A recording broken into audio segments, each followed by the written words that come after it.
नमस्कार साथियों, मैं सुनील यादव आप सभी का स्वागत करता हूं आपके अपने YouTube channel M with Sunil पर। दोस्तों, जैसा कि आप लोगों को पता है कि आरक्षण पीड़ित अभ्यर्थियों में लगातार इंतजार बढ़ता जा रहा है। काफी संभावनाएं थी कि इस दिसंबर के महीने में अपना केस आरक्षण मुद्दा से संबंधित है जल्द निपट जाएगा, लेकिन साथियों आपने देखा कि 4 तारीख को डेट लगी, कोई सुनवाई उस पर ऐसा रिस्पॉन्स नहीं रहा जिससे कि मुद्दा हल होता हुआ नजर दिखाई दी। उसके बीच और एक 6 तारीख भी लग गई, फिर 10 तारीख को भी सुना गया, आज भी डेट लगी थी। लेकिन दोस्तों फिर मुद्दा 18 तारीख को दिखाई दे रहा है कि 18 तारीख को सुना जाएगा। कोई भी स्पष्ट तरीके से नहीं कहा जा सकता है कि मुद्दा ये कब तक सॉल्व होगा। साथियों, जिस पर आपने विश्वास किया उसी ने आपको ठगा है। आपसे मतलब हम सबको ठगा है। पहले तो बीएड बीटीसी के नाम पर लोगों को बांटा गया कि बीएड सेफ नहीं है, ये सेफ नहीं है। लोगों की मानसिकता इतनी ज्यादा लग रही है, ऐसी लग रही है कि मानो इसी 69,000 शिक्षक भर्ती में आरक्षण पीड़ित अभ्यर्थियों के मुद्दे को ही हाईलाइटेड करके ये लोग राजनीति कर रहे हैं। ये समय बताएगा आप राजनीति करेंगे, क्या करेंगे क्या नहीं करेंगे। लेकिन जो काम छोटा था, ये काम नहीं था, ये बहुत बड़ा काम था। अगर इस काम को आप पूरी तन्मयता के साथ करते तो कहीं ना कहीं पूरे समाज में, पूरे देश में एक मैसेज जाता कि आखिर में कुछ लोगों ने मजबूती के साथ ये काम लड़े और अंतोगत्वा उनको जीत मिली। साथियों, भले ही हम लोग 4 साल संघर्ष करते रहे, 4 साल में आप लोगों ने लाखों रुपया लोगों से लूटा, कभी 5 सितंबर के नाम पर, कभी प्रत्यावेदन के नाम पर, कभी हाईकोर्ट की सिंगल बेंच में याची के नाम पर, कभी डबल बेंच में याची के नाम पर, कभी डिफेक्ट के नाम पर, कभी सुप्रीम कोर्ट के नाम पर। क्या आप लोग को साथियों नहीं पता है? हद से ज्यादा लोग परेशान हैं। किस तरीके से अपना ये जीवन यापन कर रहे हैं, आपको क्या पता है? बस आप तो कहां से उठ के कहां पहुंच गए ये सब लोग देख रहे हैं। आप जब 4 साल पहले, 3-4 साल पहले लखनऊ में इको गार्डन में धरना में आते थे या 72,825 की भर्ती में थे, तो उस टाइम आपकी क्या कंडीशन थी, ये सारे लोग समझते हैं। हमारे कोई भी भाई हो, मैं नाम तो नहीं किसी का लेना चाहता हूं, लेकिन ये जरूर कहना चाहता हूं, जो साथी आरक्षण मुद्दे की लड़ाई लड़ रहे हैं सुप्रीम कोर्ट में, उस हिसाब का ध्यान नहीं दे रहे हैं जिस हिसाब का देना चाहिए था। अन्यथा की स्थिति में ये लड़ाई इतनी ज्यादा दिनों चलती ही नहीं। कभी कहते थे नहीं, जब अच्छी बेंच आएगी तब मैटर इसको सॉल्व कराएंगे। कोई जज तुम्हारे घर के नहीं है ना हमारे घर के। भाई जब वकील अच्छा होगा, वहां पे जो टॉप मोस्ट सीनियर एडवोकेट खड़ा होगा वो अपनी बात रखेगा मजबूती के साथ, तो उसी के हिसाब से जज को बात माननी पड़ेगी और उसी पे कटाक्ष वगैरह होंगे तो उसी पे तो होंगे। लेकिन नहीं, अब मेरे हिसाब से होगा, जब वहां जज अच्छे आएंगे तब हम कराएंगे।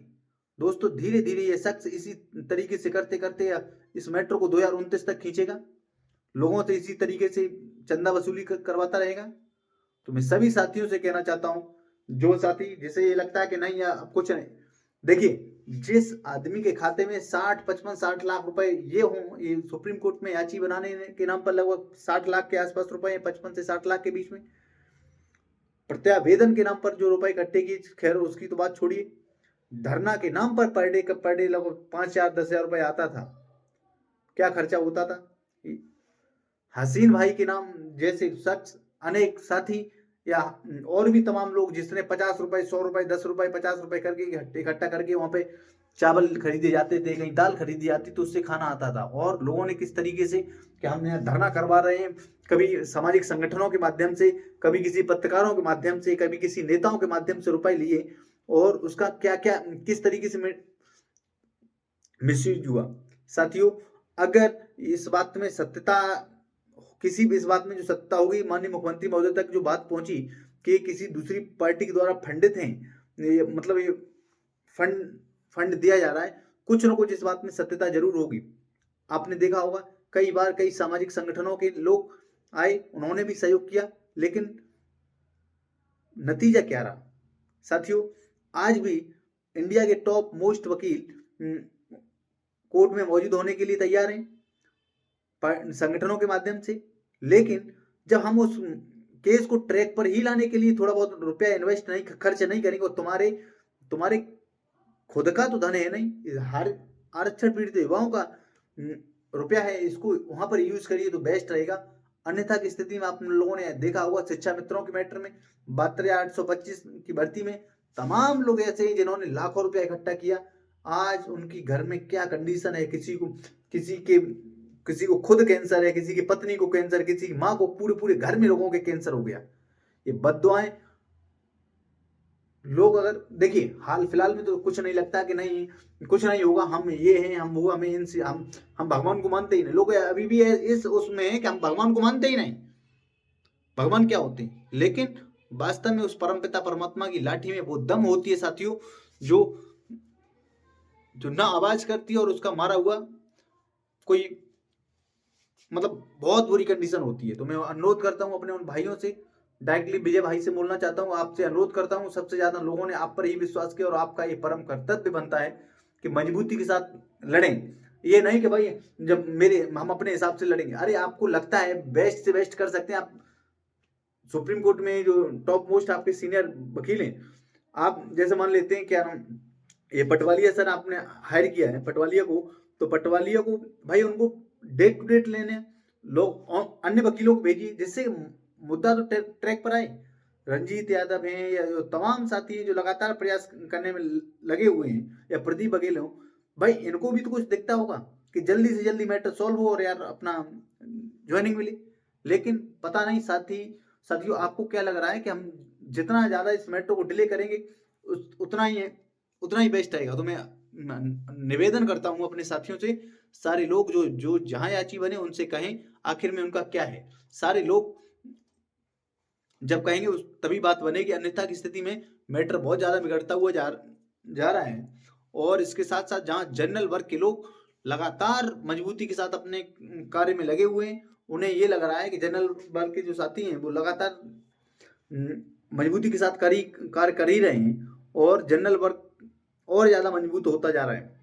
साथियों मैं उम्मीद करता हूं सारे साथियों से कि पेशेंस रखें, धैर्य रखें और कहें जरूर। अन्यथा की स्थिति में जैसे 2022 निकल गई, 5 जनवरी 2022 को लिस्ट आई, वो जनवरी निकल गई, वो सॉरी 2022 निकल गई, 2023 निकल गई, 24 में निकलने जा रही है। अब कुछ ऐसा तो हो जाए जिससे 18 तारीख को डेट लगी है अपने टॉप मोस्ट सीनियर, पहले तो केस नहीं मेंशन कराया जाता है, केस मेंशन कराया जाए, और ये तमाम जो भी प्रक्रिया हैं आप बेस्ट से बेस्ट करने की कोशिश करिए। मैं इसके साथ साथ अपने उन भाइयों से भी कहना चाहता हूँ, या वो धनंजय हो, या वो विक्रम भाई हो, या वो हमारे अमरेंद्र भाई हो, सारे लोग जब तक यार एक साथ इकट्ठे नहीं होंगे तब तक हम लोग बहुत कमजोर पड़े हुए हैं। तो उम्मीद करता हूँ सारे लोग एक संगठित होकर काम करेंगे। अन्यथा की स्थिति में साथियों मेरे हिसाब से हम लोग बहुत दूर जा रहे हैं, बहुत भटक रहे हैं, और पता नहीं कब तक ज्वाइनिंग मिल पाएगी कब तक नहीं, ये भविष्य की बात है। पेशेंस रखें, धैर्य रखें, उन लोगों से कहीं जरूर, अन्यथा की स्थिति में हम लोग बहुत दूर जा रहे हैं। बने रहिए आप अपने इसी YouTube channel M with Sunil पर, चैनल पर नए तो चैनल को सब्सक्राइब करें, वीडियो अगर पसंद आए तो वीडियो को लाइक करें और शेयर भी करें। मैं आपका दोस्त सुनील यादव। जय हिंद, जय भारत, जय संविधान।